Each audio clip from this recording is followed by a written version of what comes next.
Hello everyone, welcome to Medicmate. तो आज हम करेंगे डीएनए स्ट्रक्चर। स्टार्ट करते हैं। सबसे पहले हमारे पास है डीएनए हमारे पास क्या है। एक तो ये हमारे पास है डीऑक्सी राइबो न्यूक्लिक एसिड। ठीक हो गया। ये हमारे पास फुल फॉर्म है डीएनए का। डीएनए हमारे पास है डीऑक्सी राइबो न्यूक्लिक एसिड, और ये हमारे पास है डबल स्ट्रैंडेड हेलिकल मॉलिक्यूल है, जिसमें हमारे पास होता है न्यूक्लियोटाइड के बिल्डिंग ब्लॉक्स। ये हमारे पास है एक definition, DNA is a double stranded helical molecule that consist of nucleotides building blocks. या सिंपल हमारे पास एक और डिफिनीशन डीएनए का क्या है कि DNA is a polymer of nucleotide sequence. Simply हमारे पास डीएनए में क्या है, न्यूक्लियोटाइड का सीक्वेंस होता है, और ये हमारे पास डबल स्ट्रैंडेड स्ट्रक्चर है। किस तरह डबल स्ट्रैंडेड है? लेट्स सपोज ये हमारे पास एक सिंपल डीएनए है। ये हमारे पास है डीएनए का स्ट्रक्चर। इसमें डबल स्ट्रैंडेड है, हमारे पास हेलिकल मॉलिक्यूल है, और इसमें हमारे पास न्यूक्लियोटाइड्स के बिल्डिंग ब्लॉक्स हैं। अब इसके बाद है हमारे पास ईच न्यूक्लियोटाइड अब हमारे पास ये है कि न्यूक्लियोटाइड तो ठीक है, न्यूक्लियोटाइड से डीएनए बना है, लेकिन न्यूक्लियोटाइड हमारे पास क्या चीज़ है? न्यूक्लियोटाइड हमारे पास दो चीज़ों से बना है। एक हमारे पास क्या है, इसमें एक नाइट्रोजनस बेस होता है, और दूसरा हमारे पास शुगर मॉलिक्यूल होता है, और तीसरा हमारे पास होता है फास्फेट ग्रुप। ये तीन चीज़ें हमारे पास बनाते हैं न्यूक्लियोटाइड।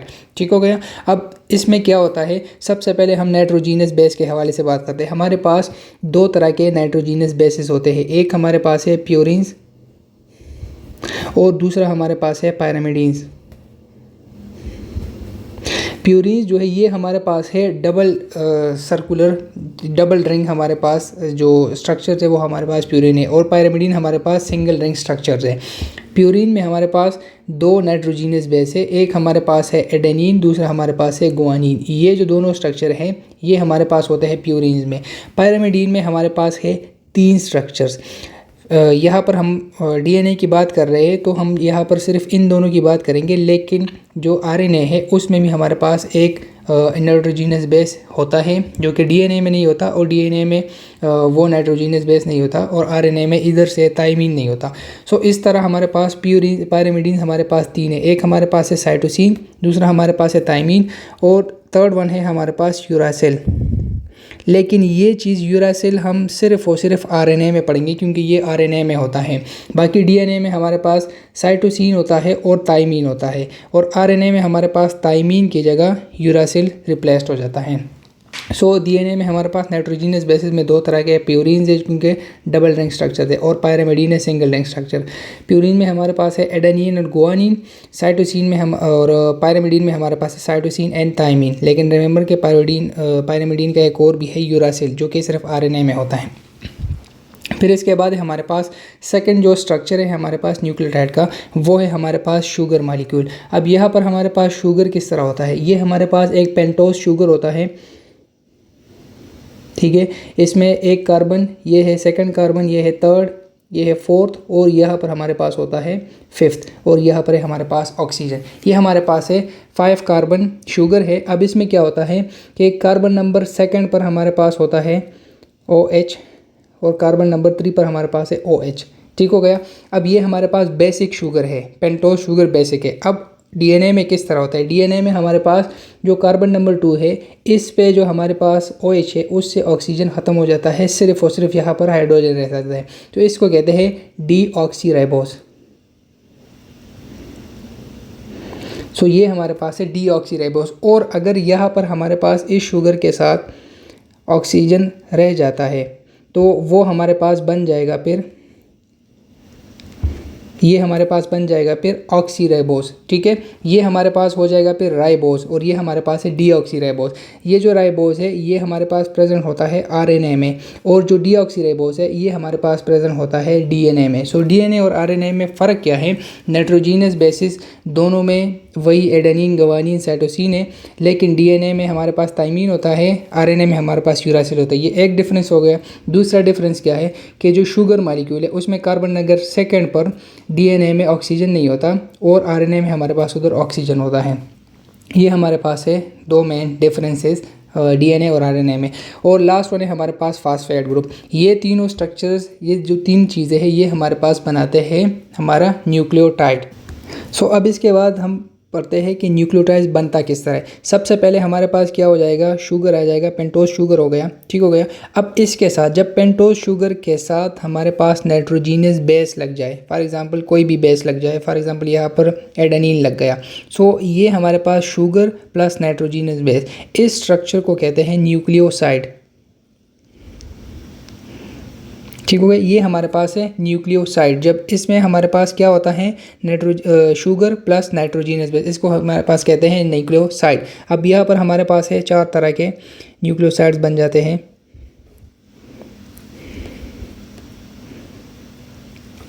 एक में हमारे पास है एडेनिन, यहाँ पर हमारे पास है गुआनिन, यहाँ पर है हमारे पास साइटोसिन और यहाँ पर हमारे पास है थाइमीन। सो ये हमारे पास क्या बन जाएंगे, ये एडेनिन, ये हमारे पास बन जाएगा एडिनोसिन, ये हमारे पास बन जाएगा गुआनिसिन, ये हमारे पास बन जाएगा साइटिडीन और ये हमारे पास बन जाएगा थाइमिडीन। ये हमारे पास बन जाएंगे 4 तरह के न्यूक्लियोसाइड। ये हमारे पास बन गए न्यूक्लियोसाइड। अब इनसे न्यूक्लियोटाइड किस तरह बनेगा, फिर इनके साथ कार्बन नंबर 5 जो है, अगर इस पे हमारे पास यहाँ पर फॉस्फेट ग्रुप लग जाए, ठीक हो गया, फॉस्फेट मॉलिक्यूल आके यहाँ पर अटैच हो जाए, जब एक फॉस्फेट मॉलिक्यूल अटैच हो जाएगा तो इसको कह देगा एडेनोसिन मोनोफॉस्फेट। जब दूसरा लग जाएगा तो ये हमारे पास बन जाएगा डाईफॉस्फेट, और जब तीसरा लग जाएगा तो ये हमारे पास बन जाएगा एडेनोसिन ट्राईफॉस्फेट, और ये हमारे पास न्यूक्लियोटाइड बन जाएगा। अब और ये जो स्ट्रक्चर है हमारे पास एडेनोसिन ट्राईफॉस्फेट, ये हमारे पास होते हैं डीएनए में, ठीक हो गया। इस तरह यहाँ पर भी हमारे पास 3 होते हैं। ये हमारे पास बन जाएगा जीटीपी, ये हमारे पास बन जाएगा सीटीपी और ये हमारे पास बन जाएगा टीटीपी, और ये हमारे पास होते हैं हाईली एनर्जेटिक मॉलिक्यूल। जब यहाँ पर फॉस्फेट ब्रेक डाउन हो जाते हैं, रिमूव हो जाते हैं, तो इनसे बहुत ज़्यादा एनर्जी निकलती है, ठीक हो गया। सो ये हमारे पास न्यूक्लियोटाइड बन गए। अब और न्यूक्लियोटाइड किस तरह बन गया, सबसे पहले नाइट्रोजीनियस बेसिस हमारे पास, फिर उसके बाद थे हमारे पास शुगर मॉलिक्यूल पेंटोज, किस तरह डीएनए में क्या है, आरएनए में किस तरह, और फिर उसके बाद है हमारे पास फॉस्फेट ग्रुप। ये 3 स्ट्रक्चर्स थी, 3 चीज़ें थी जो कि न्यूक्लियोटाइड बनने के लिए चाहिए। सबसे पहले हमारे पास न्यूक्लियोसाइड बनता है जिसमें शुगर प्लस नाइट्रोजीनियस बेस बनता है, फिर उसके बाद जब उनके साथ 3 फॉस्फेट लग जाते हैं, ये हमारे पास बना देते हैं बेसिक जो हमारा न्यूक्लियोटाइड स्ट्रक्चर है। तो ये हमारे पास है न्यूक्लियोटाइड। अब ये न्यूक्लियोटाइड्स की जब पॉलीमर बन जाए, इसको कहते हैं हमारे पास डीएनए, ठीक है। DNA is the polymer of nucleotide sequence. अब ये जो आप सीक्वेंस देख रहे हैं, इनमें हमारे पास है न्यूक्लियोटाइड का एक सीक्वेंस है, स्पेसिफिक बॉन्ड्स के थ्रू। उन बॉन्ड्स को हम थोड़ी सी आगे जाके डिटेल से डिस्कस करते हैं, और इन बॉन्ड्स के थ्रू ये न्यूक्लियोटाइड एक दूसरे के साथ कनेक्ट होते हैं, और ये जो पॉलीमर बना है इसको कहते हैं डीएनए। सो अब हम देखते हैं कि हमारे पास जो न्यूक्लियोटाइड है ये किस तरह बनता है। सो इसमें क्या होता है कि आपके पास है एक हमारे पास यहाँ पर हमारे पास क्या था, न्यूक्लियोटाइड था, ठीक हो गया। न्यूक्लियोटाइड में क्या था, 3 फॉस्फेट है कार्बन नंबर 5 पर, और यहाँ पर हमारे पास है एक नाइट्रोजीनियस बेस इसके साथ अटैच, ये हमारे पास है न्यूक्लियोटाइड। जब भी हमारे पास स्ट्रैंड बनता है ना, इसमें हमारे पास 2 चीज़ें याद रखना, एक आपने कार्बन नंबर 5 को याद रखना है, और एक आपने कार्बन नंबर 3 को याद रखना है। इनके 2 एंड्स होते हैं हर एक न्यूक्लियोटाइड का। कार्बन नंबर 5 पे जो है इसको कहते हैं 5 प्राइम एंड, और जो कार्बन नंबर 3 इसको कहते हैं 3 प्राइम एंड। और ये दोनों एंड्स आपने बहुत इंपॉर्टेंट याद रखने हैं, क्योंकि जब आप डीएनए स्ट्रक्चर पढ़ेंगे तो आपको वहाँ पर हमेशा ये चीज़ रहेगी कि कार्बन नंबर एक 5 प्राइम एंड से स्टार्ट हो रहा है, दूसरा स्ट्रैंड आपके पास 3 प्राइम एंड से स्टार्ट हो रहा है। तो ये चीज़ आपने याद रखनी है। अब न्यूक्लियोटाइड सीक्वेंस किस तरह बनेगा, यहाँ पर आपके पास एक न्यूक्लियो, अब इसके साथ दूसरा न्यूक्लियोटाइड आएगा। फॉर एग्जांपल एडेनिन है, इसके पास गुआनिन आ रहा है इधर न्यूक्लियोटाइड में, तो ये क्या करेगा, ये आपके पास यहाँ पर आएगा, ठीक हो गया। और इसमें हमारे पास क्या था, ट्राईफॉस्फेट थे, 3 फॉस्फेट थे, ये अपने साथ अपनी एनर्जी खुद लेके आएगा। यहाँ पर क्या आएगा कि यहाँ पर इसके साथ जो 3 फॉस्फेट्स है उनसे 2 फॉस्फेट डिटैच हो जाएंगे, और वो यहाँ पर एनर्जी प्रोवाइड करेंगे, और कार्बन नंबर 3 और कार्बन नंबर 5 यहाँ पर ये एक बॉन्ड बना लेंगे, और इस बॉन्ड को कहते हैं फॉस्फोडाईईस्टर बॉन्ड। ये हमारे पास है फॉस्फोडाईईस्टर बॉन्ड।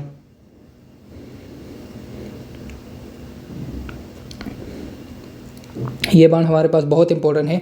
इस तरह हमारे पास नेक्स्ट आएगा, नेक्स्ट हमारे पास है साइटोसिन है, वो भी हमारे पास क्या करेगा, 2 फॉस्फेट्स उससे डिटैच हो जाएंगे और एनर्जी प्रोवाइड करेंगे, और यहाँ पर बॉन्ड बना लेंगे फॉस्फोडाईईस्टर बॉन्ड। इस तरह हमारे पास है थाइमीन, थायमीन यहाँ पर आएगा, ठीक हो गया। वो भी यहाँ पर 2 फास्फेट रिमूव कर लेगा और यहाँ पर फास्फोडाइस्टर बार बनाएगा और इस तरह ये चेन बनता जाएगा जितने हमारे पास न्यूक्लियोटाइड चाहिए डीएनए में, और ये हमारे पास बना लेगा एक सीक्वेंस जो हमारे पास एक स्ट्रैंड ऑफ डीएनए बना देगा। और ये स्ट्रैंड हमारे पास कहाँ से, ये 5 प्राइम एंड से स्टार्ट हो रहा है और एंड कहाँ पर हो रही है हमारे पास 3 एंड पर। सो इसका एक एंड 5 होगा, एक एंड 3 होगा। अब हमने बात की थी कि डीएनए डबल स्ट्रैंडेड है। सो डबल स्ट्रैंडेड किस तरह होगा कि अब यहाँ पर हमारे पास दूसरा स्ट्रैंड स्टार्ट होगा और दूसरा हमारे पास कहाँ से स्टार्ट होता है, वो हमारे पास 3 प्राइम एंड से स्टार्ट होता है और 5 प्राइम एंड की तरफ जा रहा होता है। यहाँ पर आपके पास बनेगा दूसरा, ठीक हो गया। अब यहाँ पर देखें, आपके पास है इस साइड पर थायमीन, इसके अपोजिट साइड पर आपके पास जो यहाँ पर बनेगा आपका नाइट्रोजनस में, वो आपके पास होगा एडेनिन, ठीक हो गया। उसका ये आपके पास 5 प्राइम एंड हो जाएगा, ये 3। यहाँ पर आपके पास दूसरा अटैच होगा और इसमें हमारे पास क्या हो जाएगा, गुआनिन हो जाएगा। फिर इसके बाद आपके पास तीसरा आएगा, यहाँ पर हमारे पास हो जाएगा साइटोसिन और लास्ट में आपके पास आएगा एडेनिन है। तो एडेनिन के लिए हमारे पास इस साइड पर क्या आएगा, थायमीन आएगा। सो एक आपके पास एक एंड हो जाएगा, दूसरा आपके पास दूसरा। अब ये देखें, ये जो डबल स्टैंडर्ड है इसके 2 खास स्पेसिफिसिटी है। एक तो ये है कि ये जो स्ट्रैंड है ये हमारे पास एंटी पैरेलल है एक दूसरे के, एक आपके पास इस तरह होता है, दूसरा आपके पास इस तरह होता है। और दूसरा हमारे पास क्या है कि ये जो स्ट्रैंड है ये हमारे पास एक दूसरे के कॉम्प्लीमेंट्री हैं, क्योंकि आपके पास यहाँ पर थायमीन है। सो यहाँ पर आपके पास अपोजिट साइड पर थायमीन नहीं है, यहाँ पर एडेनिन है, यहाँ पर साइटोसिन है, तो इधर गुआनिन है। और इसका डीएनए स्ट्रैंड में एक आपके पास है 5 प्राइम एंड एक साइड से, दूसरे में आपके पास 3 प्राइम एंड के अपोजिट साइड पर आपके पास 5 होगा और यहाँ पर आपके पास एक 5 होगा तो दूसरा आपके पास 3 प्राइम एंड होगा। ये आपके पास बेसिक स्ट्रक्चर है डीएनए का। सो अब डीएनए हमारे पास बन गए। अब इसके बाद नेक्स्ट पॉइंट हमारे पास है the 2 strands of DNA run in opposite direction. Run in opposite direction means कि ये आपके पास होंगे एंटी पैरेलल, पैरेलल नहीं होंगे। और दूसरा क्या है हमारे पास, with 1 strand running from 5 to 3 prime and in direction and the other in the 3 to 5 direction. एक का आपके पास डायरेक्शन क्या होगा 5 to 3, दूसरे का आपके पास होगा 3 to 5। हमेशा ये आपके पास एक तो कॉम्प्लीमेंट्री और दूसरा एंटी पैरेलल है, ठीक हो गया। ये हमारे पास था बेसिक स्ट्रक्चर, इस तरह डीएनए बनता है। फिर इसके बाद है हमारे पास, अच्छा अब यहाँ पर एक चीज़ और इम्पोर्टेंट है, the hydrogen bond between complementary nitrogenous bases AT adenine thymine and guanine cytosine hold the 2 strand of DNA together. अब यहाँ पर एक चीज़ आपने याद रखना है कि जो आपके पास थे 3 और 5 के दरमियान जो बॉन्ड था वो तो आपके पास था फास्फोडाइस्टर बॉन्ड, जो कि इनका बैक बोन है, ठीक हो गया। लेकिन इंटरनल साइड पर दोनों स्ट्रैंड्स एक दूसरे के साथ होल्ड करते हैं। किस तरह करते हैं, वो इस तरह करते हैं कि आपके पास है एक साइड पर एडेनिन, दूसरी साइड पर है थायमीन, एक आपके पास गुआनिन, इधर साइटोसिन। इन नाइट्रोजीनस बेसिस के दरमियान वीक हाइड्रोजन बॉन्ड्स होते हैं, ठीक हो गया। वीक किस तरह होता है कि फास्फोडाइस्टर बॉन्ड सबसे स्ट्रॉन्गेस्ट होता है, उसके मुकाबले में ये जो हाइड्रोजन बॉन्ड्स है ये आपके पास वीक होते हैं, ठीक हो गया। और आपके पास जो एडेनिन और थायमीन है इन दोनों के दरमियान 2 डबल बॉन्ड है, और जो आपके पास गुआनिन साइटोसिन है इनके दरमियान है ट्रिपल हाइड्रोजन बॉन्ड, ठीक हो गया। ये चीज़ आपने याद रखनी है। सो ये आपके पास था the hydrogen bond between complementary nitrogenous basis AgNCT hold the 2 strands of DNA together. अब इन बॉन्ड्स का क्या होता है, फ़ायदा क्या है कि ये आपके पास जो डीएनए के दोनों स्ट्रैंड्स है वो आपस में होल्ड करते हैं, और आपके पास इन दोनों के दरमियान है डबल बॉन्ड और इनके दरमियान है ट्रिपल बॉन्ड। सो यहाँ तक आपका जो डीएनए के स्ट्रक्चर है वो कंप्लीट हो गया है। अब इसके बाद नेक्स्ट पॉइंट्स में हम डीएनए के ऑर्गेनाइजेशन के हवाले से बात करेंगे कि किस तरह इतना ज़्यादा डीएनए छोटे से क्रोमोसोम में जो कि नज़र भी नहीं आता उसमें फ़िट होता है। सो उससे पहले आपके पास 1-2 एंजाइम्स है वो डिस्कस करते हैं। एंजाइम हमारे पास है 2 तरह के एंजाइम, और वो क्या करते हैं, हमारे पास डीएनए में कहीं पे कट लगाना होता है, फॉर एग्जांपल डीएनए को कट करना होता है, इसके लिए हमारे पास इन एंजाइम को कहते हैं न्यूक्लियेसेस। अगर ये हमारे पास डीएनए में होगा तो वो हमारे पास डीएनएसेस हो जाएंगे, और अगर आरएनए में हो जाएगा तो वो हमारे पास आरएनएसेस हो जाएंगे। ये हमारे पास ये जो एंजाइम्स है ये हमारे पास 2 तरह के हैं, एक हमारे पास है एक्सोन्यूक्लियेसेस और दूसरा हमारे पास है एंडोन्यूक्लियेसेस।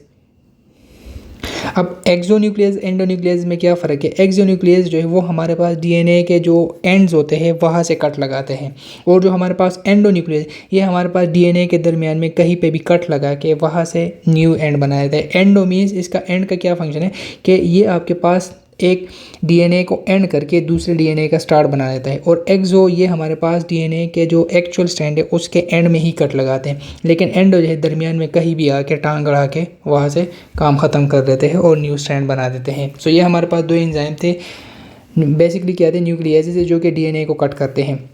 सो इसके बाद नेक्स्ट पॉइंट है हमारे पास DNA replication is semi conservative, meaning that each new DNA molecule consist of one original and one newly synthesize. Semi conservative इसलिए होता है कि आपके पास जब डीएनए रिप्लिकेशन होता है, जब आपके पास जेनेटिक इन्फॉर्मेशन पेरेंट से डॉटर सेल में ट्रांसफ़र होता है, सो उसमें आपके पास, अब ये देखिए ये आपके पास है दो स्ट्रैंड्स हैं। अब इन दो स्ट्रैंड्स के साथ जब आपके पास डीएनए क्या होता है, डबल स्ट्रैंडेड है। अब डबल स्ट्रैंडेड आपके पास डॉटर सेल में भी डबल ही होंगे, तो इस डॉटर में डबल किस तरह आते हैं, आपके पास एक पेरेंट का एक स्ट्रैंड ओरिजिनल आता है, इसके साथ एक न्यू स्ट्रैंड बनता है। इसी तरह आपके पास यहाँ पर भी एक न्यू स्ट्रैंड। सो आपके पास ये है सेमी कंजर्वेटिव, फुल कंजर्वेटिव नहीं कि आपके पास पूरा का पूरा जो पेरेंटल स्ट्रैंड है वो आपके पास डटर में आ गया, और पेरेंटल में जो रिमेनिंग डीएनए था उधर से जो न्यू स्ट्रैंड बन गए, न्यूली सिंथेसाइज, वो आपके पास पेरेंट में रह गया। इस तरह नहीं होता फुली कंजर्वेटिव, ये आपके पास सेमी कंजर्वेटिव। सेमी मीन्स के हाफ पेरेंट में रह गया और एक स्ट्रैंड पेरेंट से डटर सेल में आ गया, और जो न्यू स्ट्रैंड है वो एक पेरेंट में बन गया, एक डटर सेल में बन गया। फिर इसके बाद हमारे पास अब जो हमारे पास डीएनए स्ट्रक्चर है वो हमारे पास होता है हाईली नेगेटिव। नेगेटिव क्यों होता है? जो हमारे पास इसका बैकबोन है, फास्फोडाइएस्टर बॉन्ड है, उसमें हमारे पास क्या होता है, फास्फेट्स होते हैं,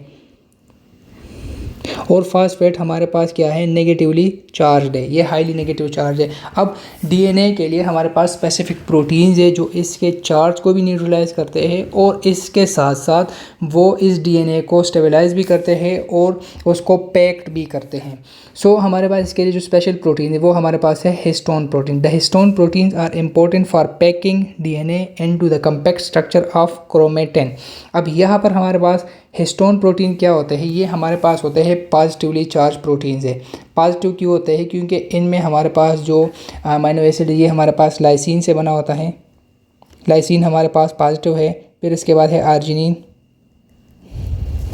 वो भी हमारे पास पॉजिटिव है, और इसके साथ साथ हमारे पास होता है Mg+2। ठीक है, तो ये भी हमारे पास सारे पॉजिटिव होते हैं। सो डीएनए क्या था, वो हमारे पास नेगेटिव चार्ज है, और ये जो प्रोटीन जो उनको स्टेबलाइज करते हैं वो हमारे पास है पॉजिटिवली चार्ज। अब यहाँ पर हमारे पास हिस्टोन प्रोटीन के 4 टाइप्स है। एक हमारे पास है H1, दूसरा हमारे पास है H2A, तीसरा हमारे पास है H2B, फिर हमारे पास है H3 एंड H4। ठीक है, ये हमारे पास है 1 2 3 4 5 तरह के हिस्टोन प्रोटीन्स। जो 2 है उसके फर्दर 2 सब टाइप्स है, बाकी सारे एक ही है। अब इनमें हमारे पास H1 जो है इसको फिलहाल साइड पे कर दे। ये जो हमारे पास 4 रह गए, H2A, ठीक है, फिर इसके बाद है हमारे पास H2B, H3 एंड H4। ये हमारे पास 8 मॉलिक्यूल बन जाते हैं, और ये 8 मॉलिक्यूल हमारे पास क्या बनाते हैं, ये हमारे पास बनाते हैं ऑक्टामर। अब ये ऑक्टामर क्या करते हैं, ये हमारे पास डीएनए इनके इस मॉलिक्यूल के सराउंड दो बार रैप करता है। लेट्स सपोज ये हमारे पास है डीएनए, ठीक हो गया, ये हमारे पास है डीएनए, और यहाँ पर हमारे पास है ऑक्टामर, फिर यहाँ पर हमारे पास ऑक्टामर है। सो ये डीएनए आके यहाँ पर 2 तरह इनके इर्द गिर्द कॉइल हो जाता है, फिर उसके बाद नेक्स्ट मॉलिक्यूल पे 2 दफ़ा कॉइल होके फिर इसके बाद नेक्स्ट ऑक्टामर पे कॉइल हो जाता है। ठीक हो गया, सो ये हमारे पास है ऑक्टामर। ठीक है, और हमारे पास डीएनए मॉलिक्यूल, ठीक है, जो डीएनए का कॉइलिंग है ऑक्टामर के सराउंड, इस स्ट्रक्चर को कहते हैं न्यूक्लियोसोम। न्यूक्लियोसोम क्या है, ये हमारे पास है डीएनए प्लस ऑक्टामर्स, तो ये हमारे पास है न्यूक्लियोसोम। अब इसके बाद हमारे पास एक चीज़ रह गया, वो हमारे पास है H1 हिस्टोन प्रोटीन। ये हिस्टोन प्रोटीन कहाँ पर होते हैं? अब यहाँ पर देखिए, एक न्यूक्लियोसोम और दूसरे न्यूक्लियोसोम के दरमियान ये जो डीएनए है इसको भी तो स्टेबलाइज करना है, इसको भी तो लिंक करना है। यहाँ पर हमारे पास होता है H1 जो हमारे पास हिस्टोन प्रोटीन है, वो आपके पास यहाँ पर अटैच होता है, और ये इसको कहते हैं लिंकर प्रोटीन। और ये जो स्ट्रैंड है आपके पास यहाँ पर, इसको कहते हैं लिंकर डीएनए। एक आपके पास था न्यूक्लियोसोम जिसमें डीएनए प्लस ऑक्टोमर था, दूसरा आपके पास दो न्यूक्लियोसोम के दरमियान जो डीएनए है इसको कहते हैं लिंकर डीएनए, और वहाँ पर कौन होता है, वहाँ पर आपके पास जो लिंकर प्रोटीन है हिस्टोन का H1 वो प्रेजेंट होता है। सो नेक्स्ट पॉइंट है हमारे पास super coiling of DNA is necessary to fit the long DNA molecule into the small space of cell. अब इस पॉइंट का क्या मतलब है, लेट्स सपोज आपके पास जो एक सेल है इसके अंदर 6 फीट तक जो डीएनए है इसका जो लेंथ है वो आपके पास 6 फीट है। तो अगर ह्यूमन बॉडी की बात करें तो हमारे पास million and trillions of cells है।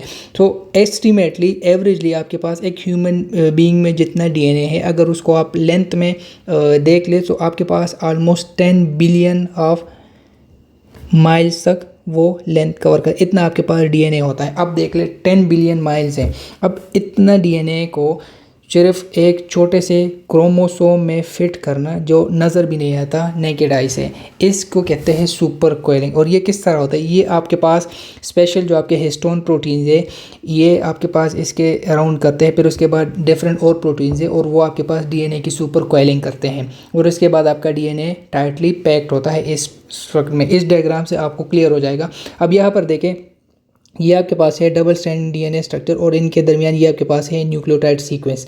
ठीक हो गया। अब यहाँ पर देखिए आपके पास अगर एडेनिन है तो इधर थाइमीन होगा, कलर आपके पास चेंज है। अगर यहाँ पर गुआनिन है तो यहाँ पर आपके पास साइटोसिन होगा। सो ये आपके पास है डीएनए। फिर इसके बाद क्या होता है, डीएनए आपके पास यहाँ पर आके ये ऑक्टोमर है, ऑक्टोमर के सराउंड इर्द गिर्द होके फिर उसके बाद यहाँ पर आता है आपका लिंकर प्रोटीन आ गया। सो ये आपके पास है न्यूक्लियोसोम और ये आपके पास हो जाएगा लिंकर डीएनए। ठीक हो गया। सो ये आपके पास डीएनए इस तरह आ गया। फिर इसके बाद ये डीएनए जब आपका न्यूक्लियोसोम और लिंकर डीएनए आ जाता है ये दोनों कंबाइन होके यहाँ पर एक स्पेशल प्रोटीन है। अब ये अगर आपको स्प्रिंग सा नज़र आ रहा है सो यहाँ पर एक स्पेशल प्रोटीन होता है, इसको कहते हैं न्यूक्लियोप्लाज्मिन।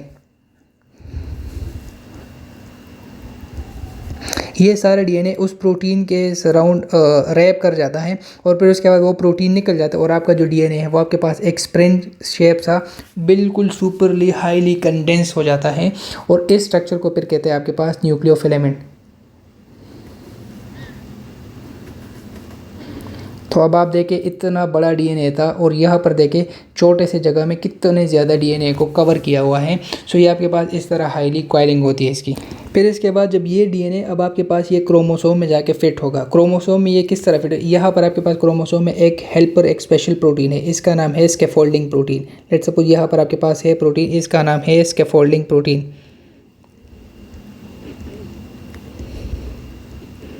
इस स्कैफोल्डिंग प्रोटीन के थ्रू आपके पास डीएनए इसके प्रोटीन के ऊपर रैप होकर आपके पास क्रोमोसोम में फिक्स होता है। सो अब आपके पास क्रोमोसोम में बेसिकली इन जो सारा स्ट्रक्चर है इसको कहते हैं, जिसमें आपके पास डीएनए है, आपके पास हिस्टोन प्रोटीन्स है, आपके पास स्कैफोल्डिंग प्रोटीन्स है, इन सारे स्ट्रक्चर को कहते हैं क्रोमेटिन। क्रोमोसोम आपके पास किस से बना होता है, क्रोमोसोम आपके पास क्रोमेटिन से बना होता है। और क्रोमेटिन में हमारे पास क्या चीज़ है, वो उसमें हमारे पास है डीएनए, फिर हमारे पास है हिस्टोन प्रोटीन, फिर हमारे पास थर्ड स्ट्रक्चर क्या है, यहाँ पर हमारे पास है न्यूक्लियोप्लाज्मिन,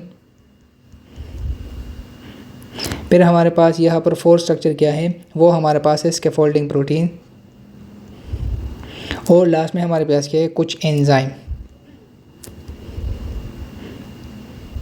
सो ये हमारे पास डीएनए की ऑर्गेनाइजेशन है। सबसे पहले हमने क्या पढ़ा कि डीएनए की स्ट्रक्चर, बेसिक स्ट्रक्चर क्या किस तरह बनता है, फिर उसके बाद उसको न्यूट्रलाइज करने के लिए, उसको सपोर्ट करने के लिए कौन से प्रोटीन्स है, और फिर उसके बाद उसको कंडेंस करके किस तरह छोटे से क्रोमोसोम में फिट करते हैं। ठीक हो गया। सो ये आपके पास यहाँ तक कंप्लीट होता है। फिर इसके बाद हमारे पास है कुछ और पॉइंट्स है। DNA methylation, the addition of methyl group to a cytosine residue is an important mechanism of gene regulation। अब लेट सपोज आपके पास DNA में क्या होता है, आपके पास होता है एडेनिन, गुआनिन, साइटोसिन, ठीक है, फिर थाइमीन, इस तरह के आपके पास है न्यूक्लियोटाइड सीक्वेंस आपके पास होते हैं, इस तरह के न्यूक्लियोटाइड सीक्वेंस। अब इसके बाद DNA में आपके पास हर 1000 न्यूक्लियोटाइड में आपके पास एक स्पेसिफिक सीक्वेंस आता है जिसमें आपके पास GC का सीक्वेंस आता है, GC इस तरह का एक स्पेसिफिक सीक्वेंस आता है। इस लोकेशन पर क्या होता है, आपके पास डीएनए में इस जगह पर आपके पास होता है मिथाइल ग्रुप। ठीक है। मिथाइल ग्रुप जब होता है तो जब आपके पास यहाँ पर मिथाइल ग्रुप प्रेजेंट होता है तो इस जगह पर आपके पास डीएनए की रिप्लिकेशन नहीं होती और फिर वहाँ से आपके पास मैसेंजर आरएनए नहीं बनता और ट्रांसक्रिप्शन नहीं बनता। तो इसको कहते हैं जीन रेगुलेशन। अब ये जो मिथाइलेशन है ये आपके पास कहाँ पर होगा, जीसी जो आपके पास न्यूक्लियोटाइड सीक्वेंस है, ठीक होगा, यहाँ पर होगा। और इसको स्पेसिफिकली एक स्पेसिफिक नाम है जीपीसी आइलैंड। आपके पास डीएनए में जीपीसी आइलैंड जहाँ पर हो वहाँ पर आपके पास मिथाइलेशन होता है और उससे आपके पास जीन रेगुलेशन होता है। फिर इसके बाद है हमारे पास the major groove of DNA is narrower than the minor groove of DNA is narrower than major groove and it's important for protein DNA interaction. अब ये क्या है, ये आपके पास बहुत इंपॉर्टेंट स्ट्रक्चर है। यहाँ पर आप देखें, लेट सपोज ये आपके पास है एक सिंपल डीएनए का स्ट्रक्चर, ठीक हो गया। अब डीएनए में आपके पास एक छोटा सा माइनर ग्रूव यहाँ पर आता है, ये आपके पास एक छोटा सा माइनर ग्रूव और ये आपके पास बन जाता है मेजर ग्रूव। ये आपके पास है मेजर ग्रूव, ये आपके पास है माइनर ग्रूव। अब इन दोनों का इंपॉर्टेंस क्या है, जो आपके पास है माइनर ग्रूव ये बहुत इंपॉर्टेंट है क्योंकि माइनर ग्रूव पर आपके पास डिफरेंट एंजाइम्स वगैरह, फॉर एग्जांपल आरएनए पॉलीमरेज आता है और वो आपके पास यहाँ पर स्टार्ट होकर यहाँ से ट्रांसक्रिप्शन बनाता है और नेक्स्ट कॉपी मैसेंजर आरएनए वाला जिससे प्रोटीन की ट्रांसक्रिप्शन होती है और प्रोटीन बनते हैं। अब माइनर ग्रूव इंपॉर्टेंट इसलिए है, एक तो आपके पास यहाँ से प्रोटीन या डीएनए की ट्रांसक्रिप्शन ट्रांसलेशन होती हैं, दूसरा आपके पास जो कुछ ड्रग्स होते हैं, फॉर एग्जांपल डेक्टिनोमाइसिन, ये ड्रग क्या करता है, ये आके यहाँ पर अटैच हो जाता है। जब ये आपके पास यहाँ पर अटैच हो जाते हैं तो जब आपके पास यहाँ पर अपोज़र आया है या ऑफेंडर आया है जो यहाँ पर कब्ज़ा करने आया है, तो इसके बाद जो एंजाइम आएगा क्या वो यहाँ पर काम कर पाएगा, नहीं। तो आपके पास यहाँ से कि ट्रांसक्रिप्शन ट्रांसलेशन नहीं हो जाएगी। ये डेक्टिनोमाइसिन जो आपके पास ड्रग है ये स्पेसिफिकली माइनर ग्रूव पे जाके अटैच हो जाता है और डीएनए की ट्रांसक्रिप्शन को, रिप्लिकेशन को, ट्रांसलेशन को रोक देता है और इससे आपके सेल ग्रोथ रिड्यूस हो जाती है क्योंकि जब प्रोटीन नहीं बनेगी तो आपके पास सेल ग्रोथ रिड्यूस हो जाएगी। स्पेसिफिकली ये आपके पास एंटी कैंसर ड्रग है। कैंसर सेल्स क्या करते हैं, उनमें एबनॉर्मल सेल ग्रोथ होता है और एबनॉर्मल सेल ग्रोथ कैसे होगा, जब आपके पास डीएनए रिप्लिकेट होगा तो उसके बाद आपके सेल से प्रोटीन बनेंगे। सो ये जो ड्रग है ये आपके पास आके माइनर ग्रूव पे अटैच हो जाता है और आपकी जो रिप्लिकेशन है या प्रोटीन ट्रांसक्रिप्शन है उसको रोक देता है। लास्ट पॉइंट हमारे पास क्या है, the sequence of nitrogenous basis and DNA encodes the genetic information necessary for development, function and reproduction of living organism. अब आपके पास इस होल डीएनए में जो आपका न्यूक्लियोटाइड नाइट्रोजीनियस बेस का सीक्वेंस है, ठीक है, ये आपके पास डिटरमाइन करता है, इसमें आपके पास होता है जेनेटिक इन्फॉर्मेशन। न्यूक्लियोटाइड सीक्वेंस आपके पास हर जीन में डिफरेंट होता है और वो क्या करता है, आपके पास जेनेटिक इन्फॉर्मेशन स्टोर करता है डेवलपमेंट, फंक्शन और reproduction of living organism, protein बनाने में और लिविंग ऑर्गेनिज्म की रिप्रोडक्शन में सारा कुछ वो आपके पास इन नाइट्रोजीनियस बेसिस के सीक्वेंस में ही प्रेजेंट होता है डीएनए में। तो ये था आपके पास डीएनए स्ट्रक्चर से रिलेटेड एंड डीएनए ऑर्गेनाइजेशन से रिलेटेड। आई होप आपको इस लेक्चर में कोई भी मसला नहीं होगा। अगर आपको कोई भी मसला हो आप मुझसे पूछ सकते हैं। अगर आपको ये वीडियो अच्छी लगी तो वीडियो को लाइक करें, कमेंट करें और चैनल को सब्सक्राइब करें। शुक्रिया।